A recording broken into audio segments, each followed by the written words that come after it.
Hello and welcome back to another edition of Kickoff Conversation. Today we are going to discuss the match versus Burnley at Old Trafford and some discussion about the new European Super League concept, which is developing very fast since yesterday.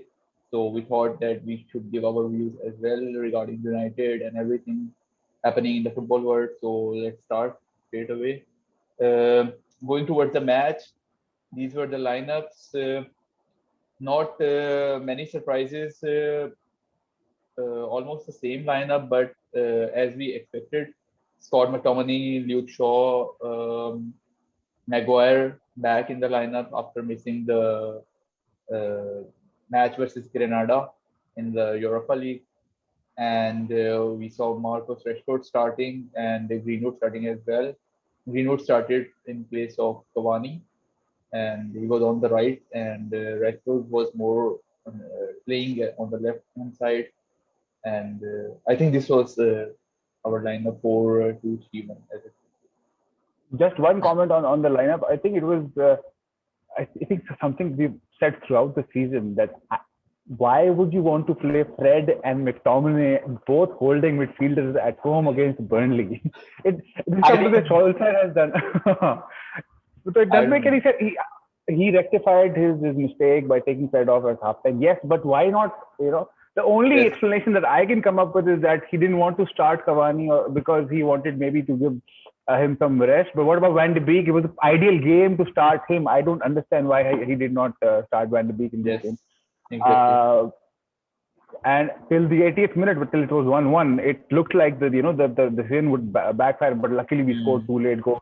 Greenwood was amazing. His finishing is growing leaps and bounds. He's doing wonderful. Yes. So when again at the end of the day we won 3-1, but selection of Fred and McTominay doesn't make any sense at all मेरा ख्याल है against सोचा ये करना चाह रहा था कि मेरी सब्स्टिट्यूशंस जो है ना वो इम्पैक्ट डालती हैं गेम में, तो इसलिए वो सब्स्टिट्यूशन मतलब बेंच पे बिठा के रखता है। कवानी को हाफ टाइम पे लेके आया, फिर वेंडर भी आया, तो उससे फिर दो गोल उसके बाद हुए, उसके आने के बाद। तो I think I only understand this reason, otherwise I don't understand why would you start with both McTominay and Fred against वो बर्नली। अपनी सुपर सब की लेगेसी जो है ना फैला रहा है वो अपनी तबलीग कर रहा है कि मेरे मैंने जो सब्स्टिट्यूट बेंच पे जो मैंने अपनी एक लेगेसी बनाई है वो देखा, और लोगों को और मुझे भी क्रिटिसाइज करो सब्स्टिट्यूशन ना करने पे, अब मैं करूंगा तो सब्स्टिट्यूशन खुद करेंगे। तो सही है चलते हैं मैच स्टैटिस्टिक्स पे।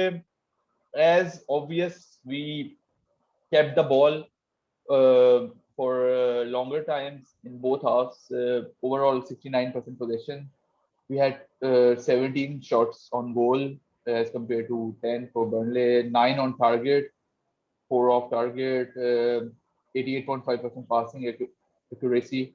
So these were the match statistics. I won't say this was easy because Burnley made life very difficult for our defenders. First half mein they scored. It was luckily offside. Um, so I don't think it was easy. And we had not beaten Burnley since 2015 at Old Trafford. This was after 5 years we beat Burnley at Old Trafford. So this was one mental block, I think I would say absolutely maybe that's why he played Fred and McTominay because it was Burnley and we hadn't beaten them for 5 years. But yes, that. about your comment on the defense, Dean Henderson made an early mistake, and was fortunate that the goal was ruled out for offside because it was Yes, an error in decision making, and he repeated the same mistake in the second half as well. GTM, yes, he rushed in too early, and maybe it's a case of whoever becomes United's number one feels the pressure because the number two is a pretty decent goalkeeper as well. So you feel the pressure. I don't know yes. what it is, but because he hadn't been making such mistakes in recent weeks, but Hmm. luckily they didn't cost us. Even though Tarkovsky's goal, I mean, he when you look at Burnley, they're going to threaten you with set pieces, and he Hmm. is their most potent threat and with corners and set pieces. So he was left out in the open to score. Was a mistake Yes, again, 1-3-1. So none of this matters, but there are mistakes that need to be rectified. yes. I think for the goal, Maguire was very soft. He should have won that header, and Absolutely. he fell down so easily. We don't expect that from Maguire, who And is good in Maguire the should have air. scored. at the other end as well. He that is something he needs to work on for the next season. He defensively he has been doing great. You know, all our defensive results in recent weeks have owed a lot to him. But in the other penalty area, he needs to be more incisive with his finishing as well, because he gets in the right position, but he fails to score. Yes, absolutely. So, right, moving towards the first half analysis, as we said, we kept the ball. Burnley was only playing on long balls, and they were troubling our centre backs only by playing the long balls. They scored once; it was offside. Rashford, with his trickery, he was absolutely sensational. He came close to scoring as well. Their goalkeeper made a superb save, and the Pogba hit the bar. I think it was a superb save from their goalkeeper as well. And not much from this half, as we were too defensive because we were playing two CDMs. I would say Fred and McTominay both. So we were very conservative, I would say, in the first half, and it was halftime. We couldn't score any goals. So that was more from the first half. Would you add anything? No, and I think that sums it up. So moving towards the second half, as we said, Cavani substitution made the difference. He should have started the match, but he was not he was not fit for 90 minutes. So I think that's why he was on the bench. And as soon as he came, we were totally different side. We got the early second half goal, a brilliant move, a brilliant team goal. Started off from Shaw, then Rashford made a nutmeg trickery, and a brilliant pass and a dummy move from Bruno Fernandes, and as cool as calm finishing from Mason Greenwood, who doesn't miss much in front of the goal. He's so good with his finishing. Um, that's what Roy Keane also praised him after the match as well. That he hardly misses any chances in front of the goal, and we have seen this season as well. After a long time, we have seen that he has been in good scoring run. And then when the big came on, and Greenwood scored again the second goal, which we thought would be the match winner. But then again, when the big, with his excellent movement, he assisted Cavani for the third, and that was a turnaround. We won 3-1, 3 second half goals.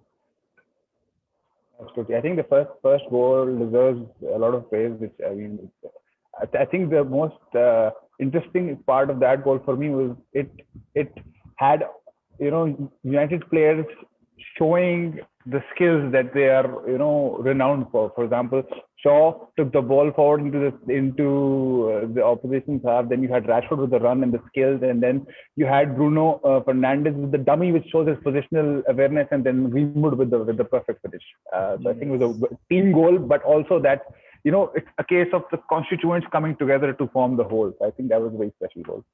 Yes, absolutely. And Pogba, Van de Beek, Cavani, Greenwood, I think they were exceptional, especially Greenwood, who for his age, he is a brilliant talent and a great talent at our hands. And Solskjaer has groomed him well as well. Uh, not starting him every match, and coming in phases and everything, and his finishing is so good. As Solskjaer has already praised him so many times after the match. So that was all for the second half analysis. Let's move I towards think the only negative from the match that I could think of is that we allowed Burnley a lot of room in the final third to create chances. That's not because Burnley is not a team that does that. Chris Wood is someone who will attack crosses, who will attack set pieces, but there was a lot of interplay and there was a lot of movements within the final third.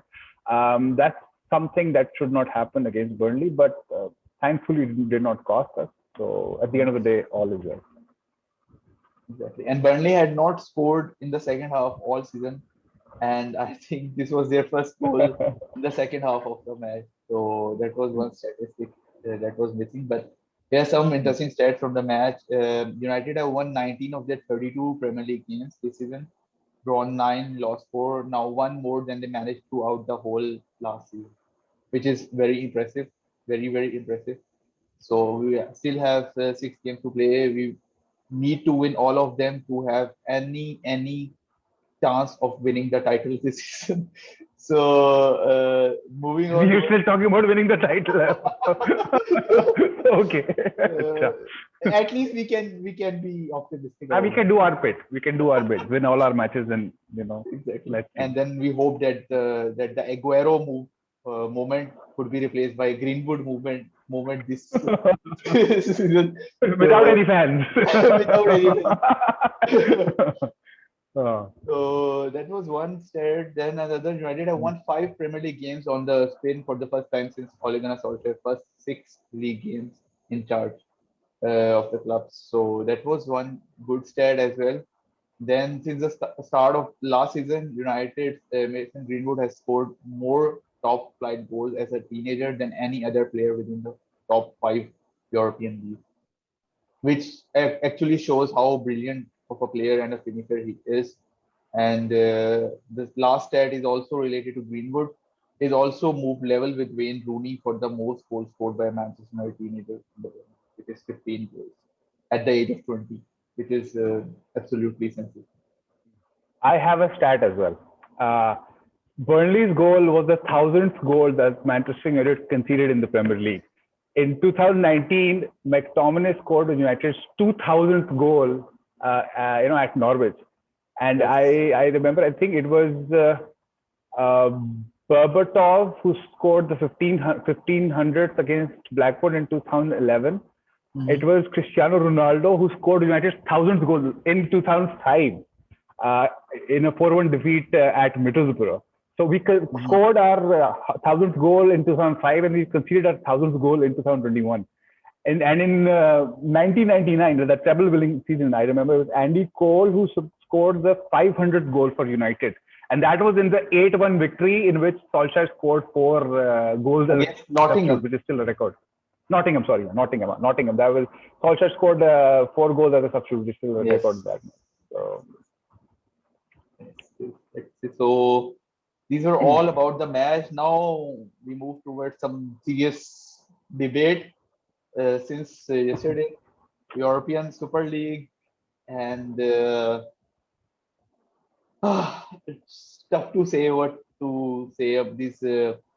As we have seen, Big Three in cricket, this is the Big 12 in football now coming over and taking over UEFA and FIFA, and instead of UEFA Champions League, we would see this European Super League, in which 20 participating teams basically, and with 15 founding clubs, and the rest of the 5 teams would be would be selected based on their achievements on the previous season. So many of the clubs have agreed already. Bayern, Dortmund, the German clubs, and PSG, they have not showed their what you would say, they have not agreed to the proposal of the European Super League as of now, and UEFA and FIFA, they are being consulted as well. But what do you say about it? Of course, I personally share all the concerns that are being shared on social media, but I'm going to play the devil's advocate here and raise a few questions for a lot of the fans, especially from Pakistan. And we'll talk about Manchester United because we support Manchester United, and we talk about that. But I specifically want to know how does it change our lives or the way we follow football. I can understand English football fans or fans of smaller clubs in England being a bit apprehensive, but I personally believe this is a long anticipated next step of the corporate takeover of football and sport in general. It's the harsh reality of the world we live in. For example, if you look at the example of cricket, how many of us watch the local domestic T20 league, and how many of us watch the PSL? So that's the difference. And similarly, I can understand the criticism I can understand the skepticism, but what I don't understand is the over emotional response from Manchester United fans, for example, in Pakistan. Because I remember, I'm old enough to remember that in 2005, when the Glazers were about to take over, United fans were, outraged, and they said we will boycott the club, and we form our own club, which they did. FC, United of Manchester, which is still functioning, I think, in the Northern League.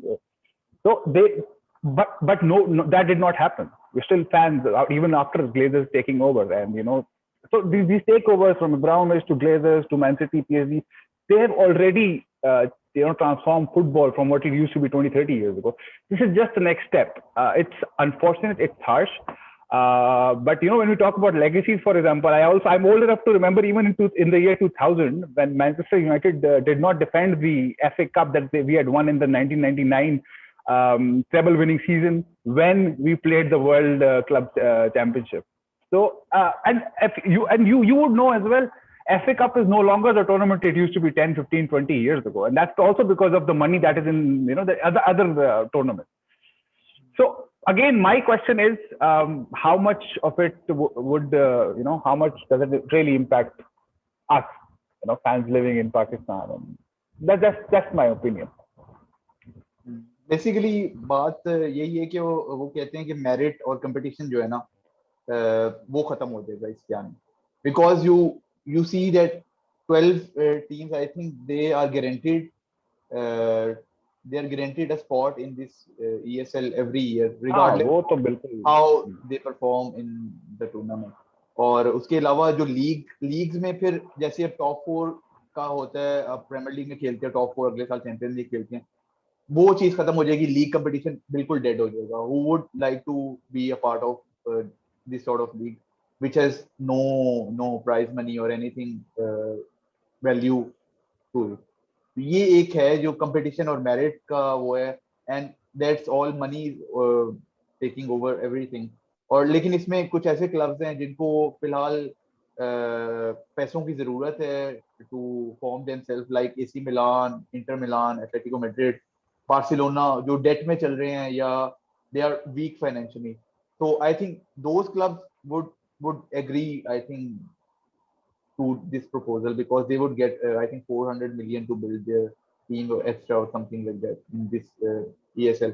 लेकिन अब जैसे United club है, they earn a lot of money, everything, but how they are pursuing this with so much enthusiasm, and I think Ed Woodward is also no one has any problem, because we know Glazers how they are and where the money would go.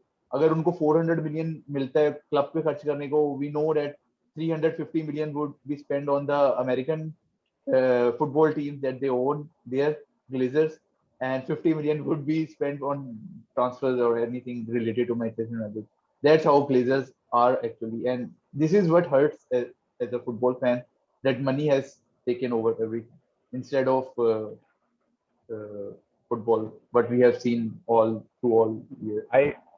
I agree with you completely, लेकिन मेरा फिर वही वायदा कि इसमें मतलब ये चीज तो ऑलरेडी, मतलब जब Glazers 2005 में आए थे, फिर हमारी 2006-07 में AIG की जो कॉर्पोरेट डील हुई थी शर्ट वाली हमारे साथ, उस पैसों से उन्होंने अपने कितने डेट्स रीपे किए थे, वो सारा कुछ. तो मतलब कहने का मकसद ये कि बल्कि जब 92 में जब प्रीमियर लीग बनी, इंग्लिश फर्स्ट डिवीजन जो है वो एक अलग एक आपने प्रीमियर लीग बनाई. पॉइंट इज ये उन्हीं सारे स्टेप्स का एक बहुत ही रेडिकलाइज्ड एक नया लुक है, जो आज अगर ये किसी वजह से नहीं होता तो आज से 2 साल बाद, 5 साल बाद, 10 साल बाद, 10 साल नहीं बल्कि या अभी हो जाएगा या बहुत जल्द हो जाएगा, क्योंकि फाइनेंशियल, देखिए हम वही बात है, फैंस है, हमारा एक इमोशन उसमें इन्वॉल्व है, सारा कुछ वो है, लेकिन स्पोर्ट्स इंडस्ट्री एंटरटेनमेंट इंडस्ट्री है. तो वो एंटरटेनमेंट इंडस्ट्री जो है वो फाइनेंशियल, जो हमारा कैपिटलिस्टिक फ्री मार्केट सेटअप, जिसे आप न्यू लिबरल सेटअप भी कह सकते हैं, उसमें है. तो वो एक अनफॉर्चुनेट रियलिटी है, जो हम भी जो क्लास ऑफ 92 में इतना हम प्राइड लेते हैं कि हमने बिल्कुल एक यू टीम से हमने क्या यूरोपियन विनर्स को बना दी, अब उस तरह यूनाइटेड तक उस तरह नहीं. हाँ ठीक है, we have Rashford, we have Greenwood doing great, but it's not the same as it used to be 30 years ago. तो ये है. बाकी जो थोड़ा सेटअप है, इनको थोड़ा उसको हिसाब से करना पड़ेगा कि काफी चीजें हैं, काफी ग्लिचेस हैं जो अभी समझ नहीं आ रहे कि वो कैसे फॉर्मेट, लेकिन ये एक टॉप टियर यूरोपियन लीग तो बनेगी इसमें को, तो बस अब ये तो होने वाला। Yes. So let's see how it forms. अभी एक कंपटीशन फॉर्मेट हल्का सा आया है, लेकिन इसके बाद भी डिटेल्स आएंगी। पता नहीं प्रीमियर लीग आगे चलती है नहीं चलती है, प्रीमियर लीग में अगले साल ये वाले क्लब्स पार्टिसिपेट करते हैं नहीं करते हैं, ये तो अब आगे पता लगेगा। But for the start this was some introduction about the European Super League which has faced so much criticism overnight, and but this is bound to happen, as we said. So let's see how it goes, um, and how it affects the football club. और दूसरी बात ये है कि इसमें Arsenal, Tottenham और Manchester city अभी तक क्या कर रहे हैं ये नहीं पता चलता। हाँ, ये एक बात पे तफ्तीश होनी चाहिए कि बाकी तो हमें जो करना है, ये टॉप क्लब तो टॉप रखो ना यार। और कोई नहीं तो मतलब आर्सेनल निकाल के आप नॉटिंघम फॉरेस्ट ला सकते हो, at least they have a European trophy too. हाँ, एस्टन विला को भी ला सकते हैं, उनके तो फैंस भी निकल आए हैं, उनका फैन ग्रुप भी बन गया है। एस्टन विला है, they have European history as well. तो ये नहीं यार, एक तफ्तीश होनी चाहिए इसके बारे में, regardless of everything. So that was all from the podcast, and थोड़ी लंबी हो गई है because we had to talk about it and share our knowledge and our piece of advice and what we understand about the European Super League and the match against Burnley. So that was all. Thank you for watching. Please like and subscribe. Keep watching. We will bring you these videos every week, and let's hope so that Europa League continues from where we left it, and Premier League as well. So let's see how it goes, and please don't forget to subscribe to the channel. Thank you. Thank you,